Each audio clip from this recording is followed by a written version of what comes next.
Baik, selamat pagi. Assalamualaikum warahmatullahi wabarakatuh. Salam sejahtera buat kita semua. Ya, sebelumnya saya perkenalkan diri, nama saya Misnan, Pak. Asli Lombok.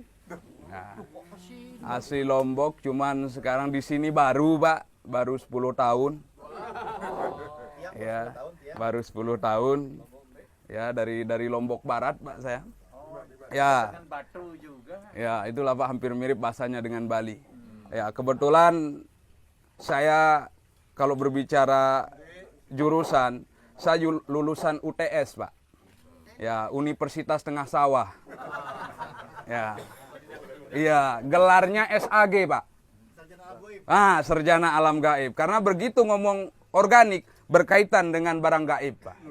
Salah satu contoh ketika Bapak ngomong organik tentang bakteri, petani akan acungkan tangan. Pak, rupanya bakteri seperti apa? Gimana kita bisa menjawabnya, Pak? Nah, sehingga kami bilang ke petani, Bapak untuk menjawab gimana rupa bakteri, tumpukan aja jerami di pematang sawah. Jangan disentuh tangan selama 3 bulan, apa yang terjadi? Kata petani, hancur, Pak, jadi tanah. Nah, itulah pekerjaannya bakteri. Orangnya tidak nampak, tapi hasil kerjanya nampak. Nah, makanya petani bilang, Pak, kita sebut aja lah makhluk halus. Selesai oleh petani makhluk halus. Ya. Baik, Pak, sekarang kita akan berbicara organik. Tentunya ke petani. Bapak mau jadi pelopor organik ke petani. Sebelum kita mengarah ke organik, saya mau tanya ke Bapak. Bapak nanti mau ke ini petani. Dan kenapa di Indonesia kok dinamakan petani, Pak? Saya tanya, kenapa di Indonesia dinamakan petani? Karena bukan TNI. Selain itu? Ya. Jadi ini yang perlu kita tanamkan ke petani. Ya. Pengusaha, Pak, ya. Jadi versi kami, kenapa di Indonesia dinamakan petani? Sejalan dengan organik. Petani itu pengelola tanah air negara Indonesia. Ya. Pengelola tanah air negara Indonesia. Kalau Bapak bukan pengelola, penjaga, Pak. Ya. Itu, Pak, ya. Nah, sehingga petani bisa disebut tulang punggung bangsa. Karena apa? Kalau petani mogok nyawa satu musim tanam, kelaparan kita, Pak. Ya. Impor dari Vietnam, Pak. Baik, untuk berbicara organik, ada yang tahu organik itu apa sebelumnya, Pak? Apa yang dimaksud dengan organik? Apa yang dimaksud dulu dengan organik? Karena nanti akan ditanya oleh petani. Akan hancur oleh tanah. Akan hancur oleh tanah. Selain itu? Ya, jadi Bapak nanti nyuruh petani bikin kompos, menggunakan kompos ke sawah, petani akan nanya, Pak, manfaat kompos untuk apa? Ini yang perlu, banyak program, Pak, tentang organik nggak jalan. Karena dikasih kompos, petani tidak tahu, tidak dikasih tahu manfaatnya. Jadi manfaat, kalau berbicara organik, kita lebih cenderung belajar tentang bagaimana organisme, Pak. Kaitannya dengan organisme ini berarti hidup, Pak. Bagaimana ini hidup? Ya. Kaitannya organisme tentu ada di tanah. Jadi kehidupan di dalam tanah. Yang salah satunya perlu makan. Saat ini yang diberikan oleh petani, makanan bukan untuk tanah, tetapi makanan untuk tanaman dalam bentuk pupuk kimia. Sehingga cacing sudah jarang di sawah. Kodok, jangkrik sudah habis. Padahal dengan adanya cacing, kodok, jangkrik, itu adalah musik bagi tanaman. Tanaman gak hanya gemuk makan urea, tetapi perlu ada musik, Pak. Nah, musiknya gak perlu nyetelin pop, rock, dangdut, Pak. Kasih aja kodok, jangkrik di sawah. Itu adalah musik. Karena di bawah daun semua jenis tanaman, di bawah daun semua jenis tanaman termasuk padi, ini ada namanya stomata. Ini akan merangsang, membuka dan menutup dengan adanya suara. Suara-suara. Makanya kalau di Sunda disebut kolecer. Tahu kolecer, Pak? Baling-baling. Baling-baling itu adalah untuk mensiasati kodok jangkrik yang mati oleh pestisida. Yang buat pestisida tahu orang mana, Pak? Monsanto, Syngenta, Bayer. Nah, itu yang notabene bukan orang Indonesia. Itu. Ya. Iya. Itu Pak organik. Jadi yang kita kedepankan di organik ini bukan makanan untuk tanaman, tetapi makanan untuk tanah. Kemudian selain itu perlu air juga kita bertani organik, tapi bukan diberikan berlebihan. Karena petani saat ini melihat tanaman padi itu seperti eceng gondok. Yang direndam air, padi akan bisa hidup. Sehingga sering terjadi berkelahi gara-gara rebut air. Yang ketiga, perlu napas. Begitu berbicara organik, sirkulasi udara. Bagaimana harus ada udara masuk untuk cacing, untuk bakteri. Sawah direndam air, cacing nggak bisa napas. Begitu nggak bisa napas, cacing naik ke permukaan cari udara. Menyelamatkan diri yang paling dekat dengan petakan sawah itu adalah pematang. Begitu ditanya subur sawah, subur pematang, Pak. Nah, makanya saya bilang ke petani, oke Pak, kalau subur pematang, tanam padi di pematang. Itu. Kamu cari ini cacing di pematang. Jadi ekosistem kita sudah putus. Tahu kunang-kunang, Pak? Tahu? Sering ngelihat kunang-kunang? Tidak ada. Kalau dongeng ke anak kecil, kunang-kunang berasal dari mana, Pak? Kukunya orang mati. Kenapa? Dari kukunya orang mati karena keluarnya dari kuburan. Kuburan itu daerah steril, Pak. Pernah ngelihat orang nabur urea ke kuburan, Pak? Atau nyemprot pestisida ke kuburan? Tidak pernah. Ketika steril, kunang-kunang akan muncul. Nah, di sini malam hari ada kunang-kunang, tapi mohon maaf, dulunya bukan bekas kuburan. Ya, itu Pak. Jadi ketika ekosistem sudah jalan, kunang-kunang akan muncul. Kalau Bapak pingin anak Bapak ngelihat kunang-kunang, gampang triknya. Suruh aja jongkok 2 menit berdiri. Wow, banyak Pak. Berkunang-kunang ya. Ya, seperti itu. Jadi banyak, nggak cukup hanya sebentar kalau kita berbicara organik. Kalau masalah teknis organik belakangan, yang penting kata Bapak tadi merubah mindset. Jadi jangan identikan organik ini harus produksi, tidak, perbaikan tanah dulu.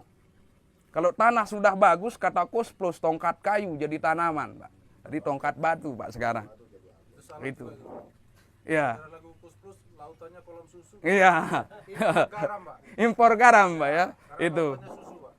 Baik, sekarang kita akan membahas bagaimana peran dan fungsi kompos. Jadi kompos ini sebagian besar untuk tanah, Pak, untuk menggemburkan tanah. Kalau tanah kita sudah gembur, akar mampu leluasa untuk bergerak, produksi padi akan meningkat.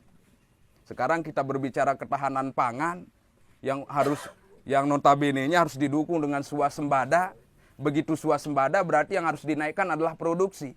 Begitu ditanya, untuk mengawali produksi ini ada beberapa item yang perlu diperhatikan. Yang pertama, metode kita nanam. Jelas nggak metode kita nanam saat ini di petani? Berapa macam metode yang itu dilakukan oleh petani. Yang itu memang sebuah pilihan kata petani, tapi belum tentu bisa jadi solusi, Pak. Yang kedua, pupuk berimbang. Yang dikatakan pupuk berimbang sekarang beredar di petani penggunaan NPK, urea, TSP, KCL. Tapi nggak pernah berimbang antara pupuk untuk tanah dengan tanaman. Kemudian pengendalian OPT-nya, Pak. Hamanya. Nggak ada cara lain, kata petani, kecuali menggunakan pestisida. Padahal kami ajak petani bagaimana? Bukan berbicara pestisida yang dahsyat, Pak. Mempelajari sifat dan karakteristik hama. Kalau sifatnya sudah ketahuan, mudah meramu obatnya. Contoh tikus. Jangan salahkan tikus datang ke sawah. Ya, tikus itu binatang pengerat. Nah, nanti kita dongeng tikus kalau Bapak sudah ngantuk. Tapi kalau belum ngantuk nggak keluar dongeng tikus. Ya, itu jadi bagaimana penerapan metode yang benar, pupuk berimbang, kemudian pengendalian OPT. Indonesia termasuk negara agraris dan petaninya sudah dinobatkan menjadi petani paling sakti di dunia. Kenapa, Pak? Orang luar negeri tahu yang disemprot racun, yang kelihatan mata doang, Pak, pakai kacamata, semua helm segala macam nyemprot. Di kita, karena sakti, nggak pakai masker, lengan pendek, nyemprot sambil ngerokok. Begitu selesai nyemprot, mual-mual. Kenapa, Pak? Belum sarapan, nyender di pematang lewat. Nggak pernah diekspos, Pak. Takut sawah dimakan tikus, pageri dengan listrik, Pak. Begitu lupa matiin, sebelum tikus kena yang punya sawah dulu kena. Hebat, Pak. Ya. Baik, Pak. Kita lanjut. Sekarang manfaat menggunakan kompos. ini gerbang menuju organik, perbaikan sifat fisik tanah. Kita akan mengawali dengan uji daya kapiler. Ini kita mendatangkan alat dari Prancis, Pak. Mereknya Danone. Danone itu Aqua, Pak, Prancis. Ya. Ini alatnya, ini simulasi sepetak sawah yang menggunakan bahan organik. Ya. Kemudian ini anggap simulasi sepetak sawah yang tidak menggunakan bahan organik. Nah, bahan organik itu bisa kompos, bisa kohe, Pak. Ya, jadi globalnya itu disebut bahan organik, bisa kompos, bisa kohe, kotoran hewan. Nah, ini dilubangi, Pak. Dilubangi, mudah sekali bikinnya. Ya, dilubangi dengan alat pemanas. Ya. Nah, ini adalah uji daya kapiler. Kenapa pentingnya daya kapiler? Ini untuk menjawab lahan-lahan petani ketika musim kemarau suka belah-belah. Retak-retak. Nah, ini. Nah, itu, Pak. Ini jawabannya. Kita mustahil bisa mendapatkan produksi tinggi atau ketahanan pangan kalau sawah kita masih belah-belah.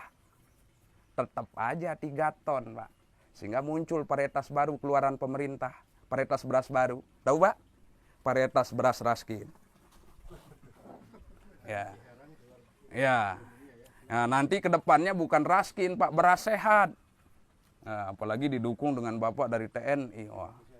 Iya, semalam begitu Bapak nyampe, mana Bapak TNI-nya? Saya bilang, begitu tadi, wah serem. Saya bilang, ini yang saya temuin semalam, saya bilang. Hebat banget, Pak, iya.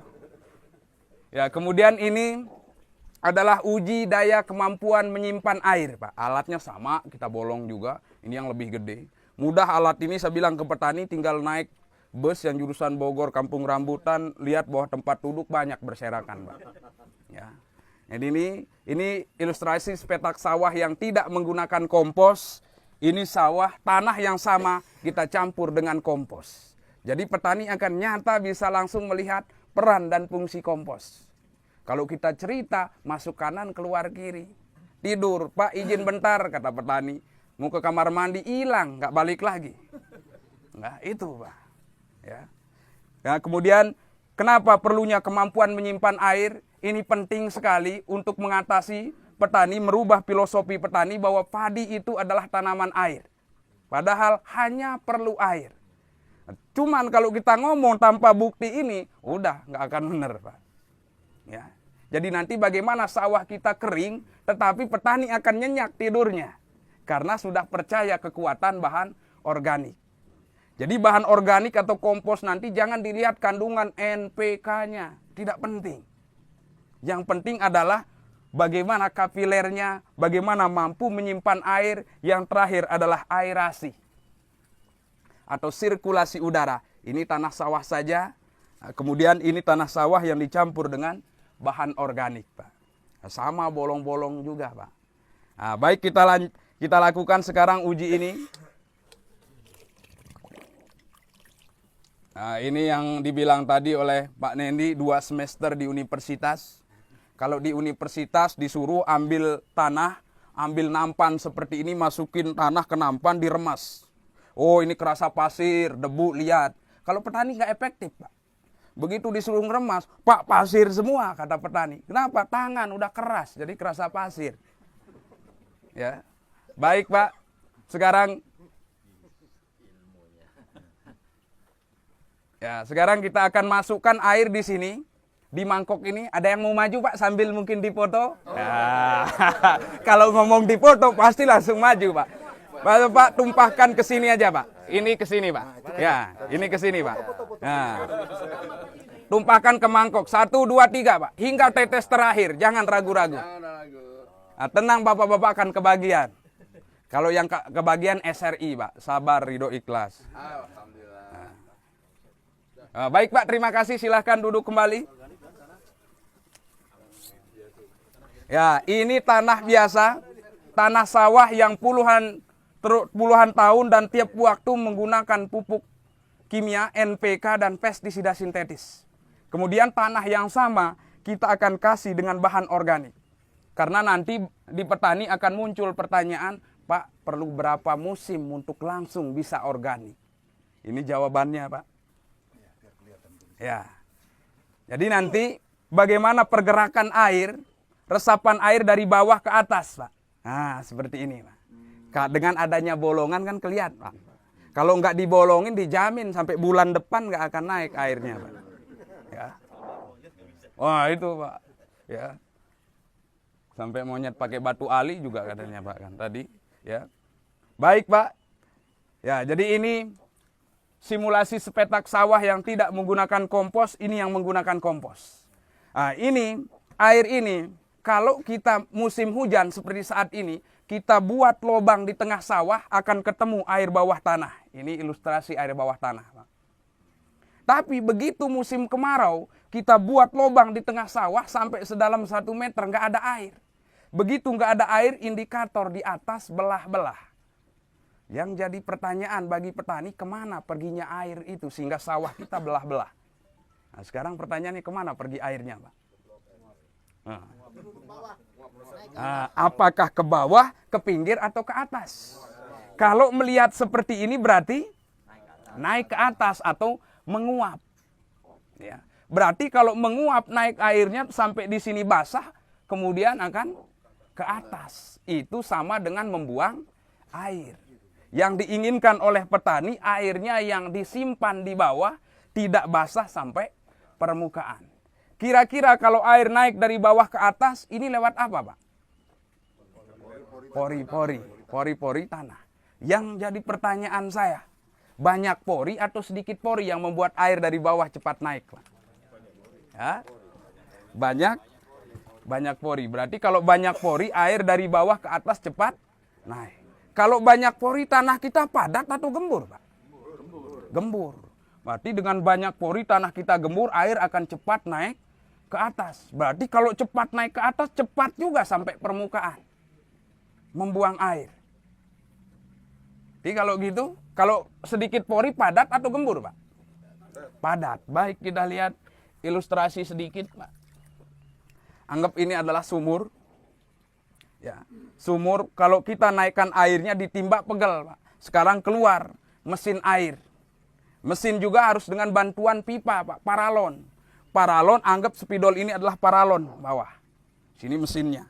Paralon itu kira-kira hanya punya satu lubang di ujungnya atau banyak di pinggirnya? Hanya satu di ujung. Begitu satu di ujung, kita hidupin mesinnya, kencang tidak airnya naik? Kencang, dengan satu lubang. Nah, sekarang lubang yang satu airnya kencang, diperbanyak lubangnya di pinggir. Naik tidak airnya? Tidak naik. Berarti yang membuat air naik banyak pori, sedikit pori, Pak? Sedikit pori. Kalau sedikit pori, tanah padat atau gembur? Padat. Yang selama ini belah-belah adalah tanah yang padat karena tidak ada pori-pori. Untuk membuka pori tidak bisa urea, TSP, KCl, tetap bahan organik. Itu, Pak. Sekarang urea ada yang palsu, NPK palsu. Pernah nggak ngedengar kotoran sapi palsu, Pak? Tidak. Nah itu, jadi menghindari yang palsu. Nah, nggak ada kotoran sapi yang palsu, Pak. Nah, kemudian di sini air naik ke atas, Pak. Ya, begitu air naik ke atas, ya seperti ini. Apakah hanya air saja yang naik ke atas? Mungkin Bapak kalau melihat di sawah tergenang, suka ada yang seperti warnanya seperti kalau minyak ditumpahin di air, Pak. Suka ada seperti merah. Ya, itu kira-kira apa itu, Pak? Ya, itu adalah zat besi. Ya, zat besi. Zat besi ini makanan untuk tanaman. Cuman diambilnya hanya sedikit. Maaf, contoh kita, Pak. Begitu makan perlu nasi kan 1 piring. Perlu setiap hari wajib ada garam, Pak. Apakah begitu makan nasi 1 piring, garam 1 piring, Pak? Tidak. Ya, nasi 1 piring, garam seujung sendok, Pak. Enak makan. Tapi sekarang dibalik, garamnya 1 piring, nasinya seujung sendok. Yang terjadi, Pak? Ah, itu banyak padi kita setruk, cuman petani tidak tahu itu padi lagi ngomong. Jadi keracunan logam berat. Kenapa? Air naik ke atas, Pak. Air naik ke atas, logam berat pun naik. Tes. Tes. Oh, deket, Pak. Ya. Nah, suara saya udah kencang, Pak. Biasa neriakin burung di sawah, Pak. Itu, Pak. Jadi banyak kelebihan menggunakan kompos. Ya. Begitu air naik, logam berat ikut naik. Sehingga tanaman begitu kurang pupuk, kurang NPK, logam berat yang diserap. Daun tanaman berdampak. Produksi nggak bakalan bagus. Yang ada daun hijau, buahnya kosong semua. Itu. Nah, tetapi setelah dikasih bahan organik, bagaimana air akan cepat juga naik ke atas tetapi tidak sampai permukaan. Bahan organik ini seperti busa, Pak. Begitu dilepas di air, dia cepat nyedot air. Tetapi kalau sudah titik jenuh, dia akan berhenti. Di ini manfaat menggunakan kompos, membuka pori-pori tanah. Kalau tanah sudah banyak pori, itu yang disebut tanah kita gembur. Kalau tanah gembur, apapun pupuknya, produksi. Tinggal tanah yang kontrak ke kita. Pak, mau berapa ton, kata tanah. Kalau sekarang kita yang kontrak dengan tanah. Ya. Baik, selanjutnya adalah uji kemampuan menyimpan air. Nah, kita singkat saja, Pak. Dapat instruksi barusan harus singkat. Kalau bisa 5 menit.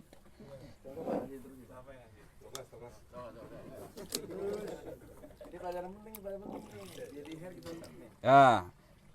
Sekarang, Pak, ini tetap tadi bolong, Pak ya. Sekarang ada yang mau maju, Pak, 2 orang. Nah, dipoto loh, Pak. Ya, satu lagi, Pak.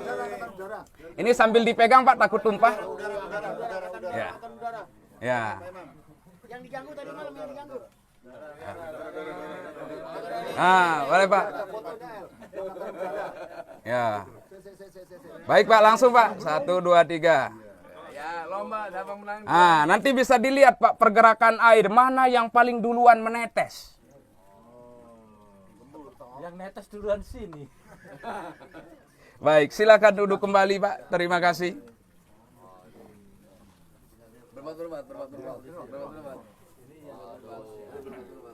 Nah, jadi bagaimana pentingnya bahan organik membuka pori, air dari bawah lambat ke atas, air dari atas kita lihat. Apakah akan lambat atau cepat? Akan cepat.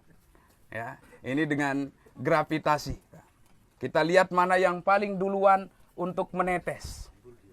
Nah, yang kita tumpahkan tadi 500, apakah yang turun 500 atau setengahnya? Ya. Ini dengan sudah menetes, Pak. Lebih cepat. Sehingga tidak menimbulkan genangan di sawah walaupun hujan besar, ya, atau irigasi berlebih, banjirnya sebentar. Ya, makanya Jakarta kalau pingin nggak banjir, taburin kompos, Pak. Jalan tol lubah jadi kompos, Pak. Ya. Dulu yang nyeting Jakarta itu nggak pengalaman, Pak. Jakarta itu cocoknya jadi sawah, Pak. Kan mudah ngirigasikan dari Bogor, kan, Pak? Gitu. Iya. Makanya kan sekarang ada program biopori, Pak. Buat lobang, dikasih sampah-sampah. Cuman volume debit air sekian ribu liter, hanya bioporinya hanya 2. Nggak muat nampung, Pak. Ya, nanti ada videonya, Pak. Oh, videonya. Iya. Ada videonya, Pak.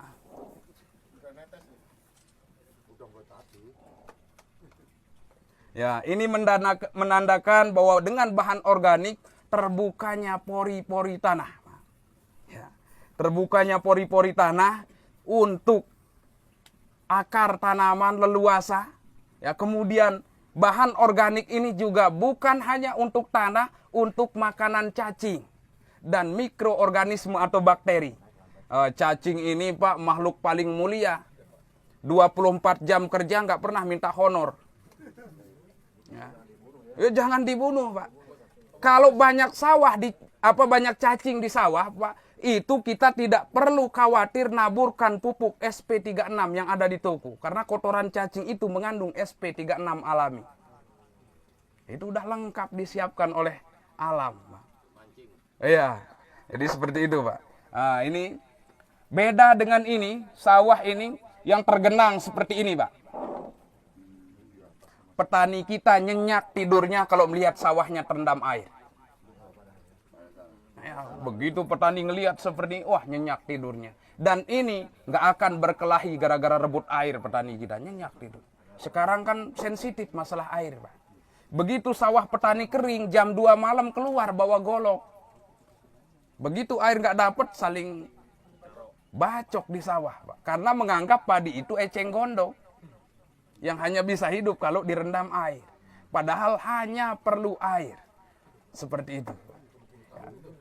Ini tanah kita padat. Padatnya tanah kita bukan hanya dari penggunaan pupuk kimia. Terus menerus digenang seperti ini, air punya berat, Pak. Sehingga menekan tanah jadi tambah ke bawah, Pak. Akar berada di sini. Begitu digenang, apakah tidak busuk akar tanaman? Busuk. Tanaman makan 85% lewat akar.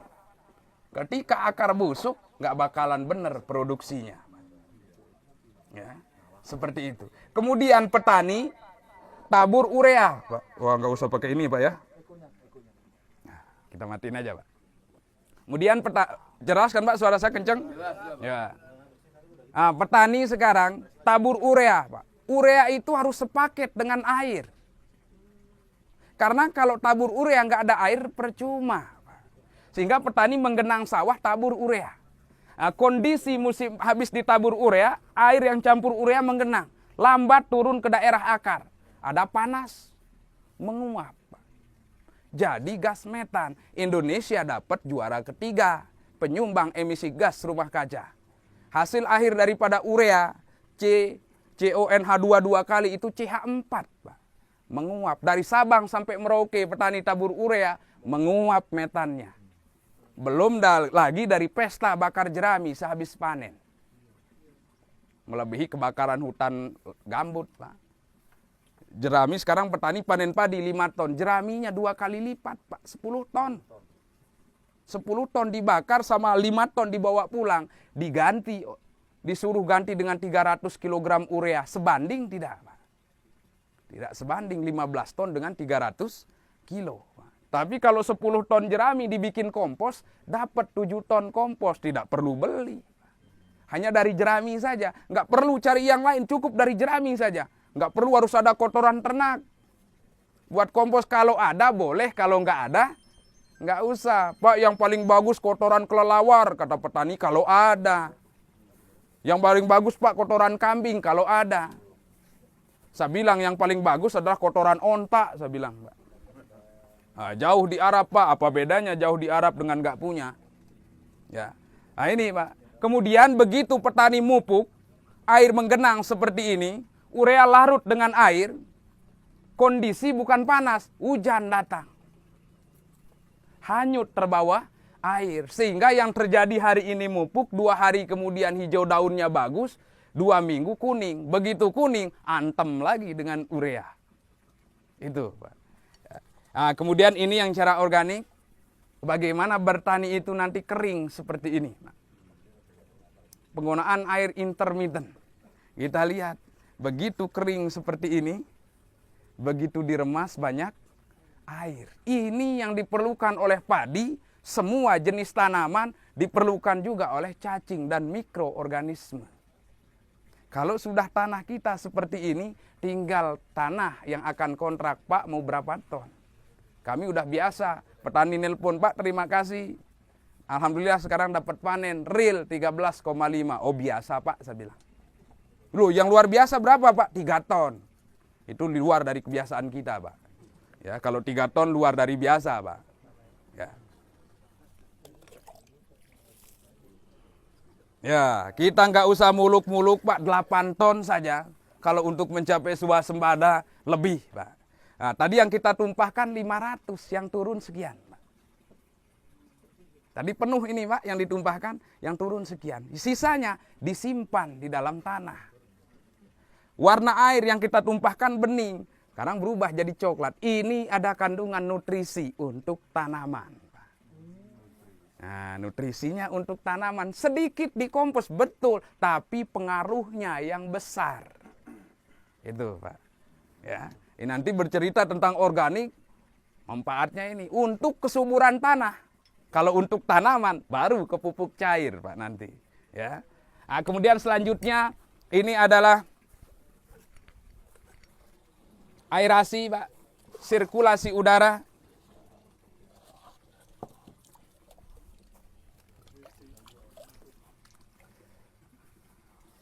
sirkulasi udara.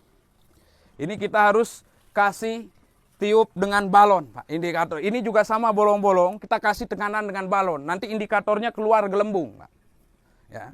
Nah, di sini kita menggunakan balon ungu dengan balon merah, jangan menggunakan balon hijau, Pak.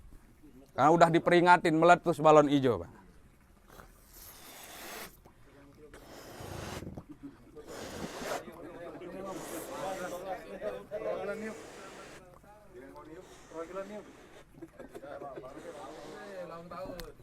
Nah, cukup, Pak. Ya. Ini tanah sawah saja.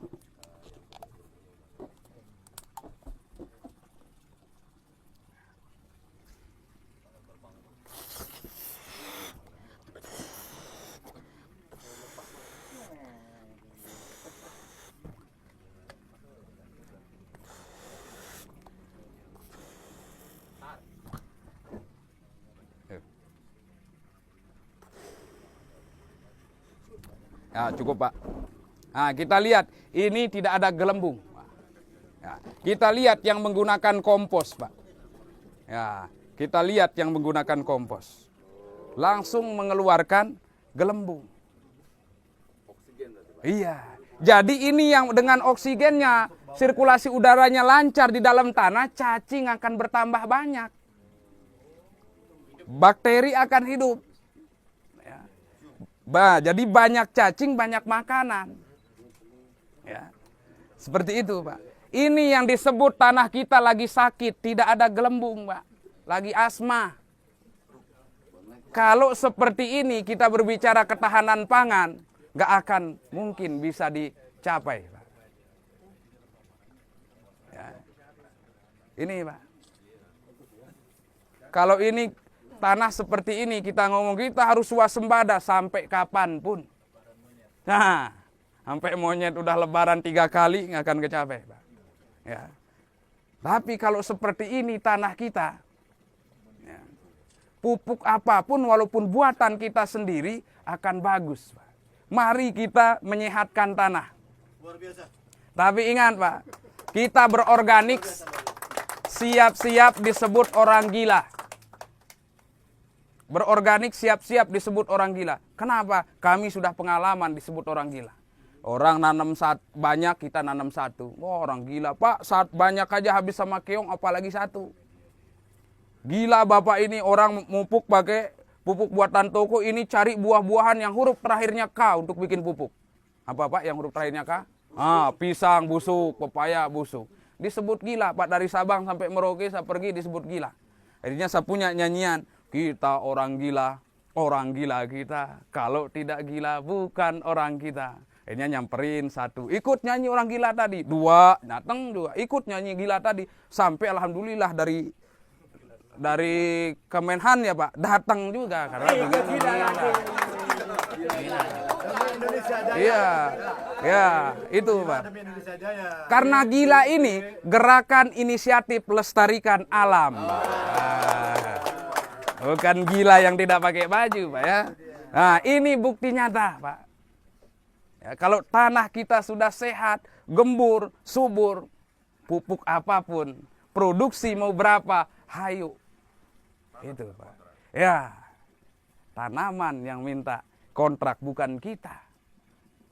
Ya, kalau hanya untuk mendapatkan 8 ton itu saya rasa bukan sesuatu pekerjaan yang harus menurunkan.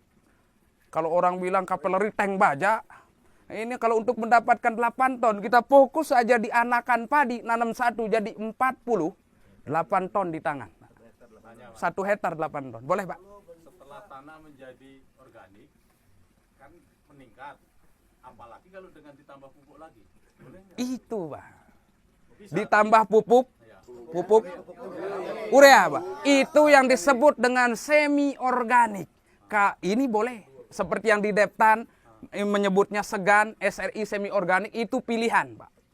Kalau tujuannya memperbaiki tanah juga tanaman dengan dikasih, tanahnya dikasih kompos, tanamannya dikasih urea, itu pilihan, silahkan, Pak. Nggak akan ditangkap Satpol PP, saya bilang ke petani. Boleh, Pak, itu segan, Pak. Itu bagus. Ini yang lepas kontrol di kita, Pak. petani kalau berani nabur kompos dan kasih urea, ureanya akan berkurang sebenarnya.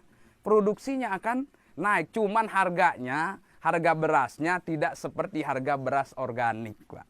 Karena di pasaran tidak ada namanya beras semi organik. Organik atau anorganik. Itu boleh, Pak, pilihan. Banyak kalau semi, untuk mendapatkan 8 ton itu terendah lah, Pak. 8 ton itu terendah dengan semi. Ya.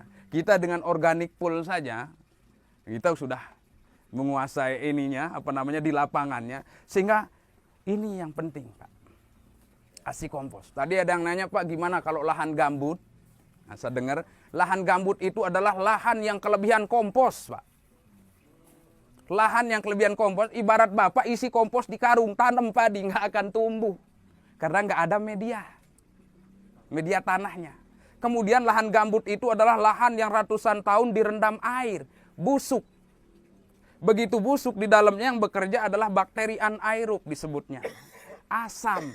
Makanya solusinya adalah kasih dekomposer dalam bentuk mol tadi, Pak. Kemudian kasih sedikit media tanah untuk mengikat akar, produksi bisa naik. Itu. Ya. Ya?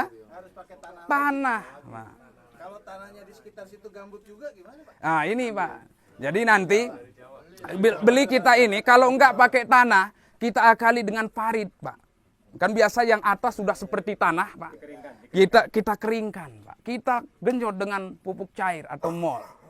Yang buatan sendiri yang berfungsi sebagai dekomposer juga nutrisi untuk tanaman. Nah, yang sering kita anjurkan mol dari keong, itu, mol dari nasi. Ya, jadi kalau lahan gambut yang turun adalah praktisi, selesai, Pak. Tapi kalau yang turun adalah ahli meja, nggak tahu, Pak. Itu. Ahli hisab keren, Pak, kebakaran. Itu. Kalau kita ini kan untuk sawah, Pak, ya? Iya. Sawah. Kalau itu tanah di luar sawah, tanah kebun, tanah apa, apakah seperti ini juga? Terus kemudian bagaimana formulasinya? Itunya tanahnya 1 hektar atau 1 lubang berapa? Baik. Baik, Pak. Jadi ini semua globalnya bukan hanya untuk padi, Pak. Bapak mau nanam tomat, cabai, timun, dan segala macam, perlakukan komposnya seperti ini. Harus dikasih. Justru kalau tanam cabai, tomat nggak dikasih kompos, yang keluar adalah ada yang disebut domi milju, karat daun. Kemudian yang disebut dengan layu fusarium atau layu bakteri. Pagi seger, siang layu, sore seger, 3 hari kemudian 1 hektar habis, Pak. Kalau penyakit tidak ada pilihan lain kecuali tanah. Beda dengan hama. Itu, Pak. Harus dari tanah dulu. Untuk dosisnya kompos ini saka, Pak. Dosis kompos itu berapa ton per hektar saka? Sakarepnya. Lebih banyak, lebih bagus, Pak. Anjuran kita 1 meter persegi 1 kilo. Kalau berbicara 10.000 meter persegi 10 ton, Pak. Orang Jepang kenapa bagus? Dia menggunakan 4 kilo per meter persegi. Kalau kali 10.000 meter persegi 40 ton. Makanya dia ketawa ngelihat kita hanya 7 ton, Pak. Jepang kan bahan baku kurang, di kita yang melimpah ruah hanya 7 ton, ketawa mereka. Itu. Mungkin ada pertanyaan lagi, Pak? Pak, melanjutkan, Pak, ya. Kalau kita punya lahan umpamanya 1 hektar lah umpamanya. Kan kita tanam tapi bukan ini pohon buah umpamanya. Iya. Apakah hanya di sekitar lubang yang akan kita tanami saja dikasihkan kompos itu? Nah, kalau kita hanya tanami yang di sekitar lubang itu saja, berarti kan sekitarnya enggak itu, Pak. Sedangkan Betul. jarak antara pohon buah tuh mungkin kita anggaplah 5 atau 6 meter gitu, Pak. Itu gimana, Pak? Lebih bagusnya ditebar semua. Karena kalau Bapak tanaman buah ditaruh di situ, akar itu manja. Udah ada di situ nggak akan berkembang. Tapi kalau semakin lebar, akar itu akan mencari. Terus sehingga pertumbuhannya semakin bagus. Ya kecuali yang dicor, yang ditabu lampot, itu beda, Pak. Kalau yang di lapangan atau di lahan, tabur saja, Pak. Atau di lahan nggak mau bikin kompos, rumput-rumputnya masukin ke situ. Kasih semprot pupuk organik cair yang bersifat sebagai dekomposer, nanti akan hancur sendiri. Di situ. Jadi boleh, Pak. Ya. Sekarang kalau mau menyuburkan tanah yang kita pot di polybag, itu Berapa tahun sekali? Nah, untuk di pot atau polybag, jadi setelah masuk tanah dengan kompos, usahakan dikasih lagi per 3 bulan atau 2 bulan sekali kasih. 2-3 genggam komposnya Pak. Aduk-aduk, kemudian pupuk cairnya kasih boleh 5 hari sekali, 7 hari sekali atau 10 hari sekali. Ya. Jadi untuk medianya itu akan ini Pak, akan terus habis nanti komposnya, begitu dalam waktu 2 bulan atau 3 bulan kasih lagi. 2-3 genggam atau 1 kilo. Itu pertumbuhannya akan tetap buah itu. Ya. Seperti itu Pak. Mungkin ada lagi Pak? Kalau tidak ada kira-kira sudah ini Pak? Nah. Ya, jadi ini yang disebut tanah kita sakit, makanya belajarlah tanah kita sakit. Ini kondisinya Pak. Tidak bisa keluar udara, mustahil cacing bisa hidup. Kalau cacing nggak bisa hidup, padat yang terjadi. Udara tidak bisa masuk. Pak. Ini ekologi tanah, Pak. Gerbang menuju organik. Kenapa disebut ekologi? Ekologi tanah atau rumah tangga tanah. Ibarat kita rumah yang bagus tentu yang memiliki ruang-ruang, Pak. Kalau rumah hanya 1 kamar kan gudang disebutnya, Pak. Ya. Rumah yang bagus selain memiliki ruang, ada makanan. Penghuni rumah akan betah di dalam rumah. Rumahnya bagus, ruangnya bagus, makanan banyak, tapi jangan kasih jendela. Pengap keluar. Sehingga ruangannya bagus, makanan ada, jendelanya pun ada. Enak di rumah, Pak. Ya, cacing pun akan betah, akar tanaman semakin bagus. Pak.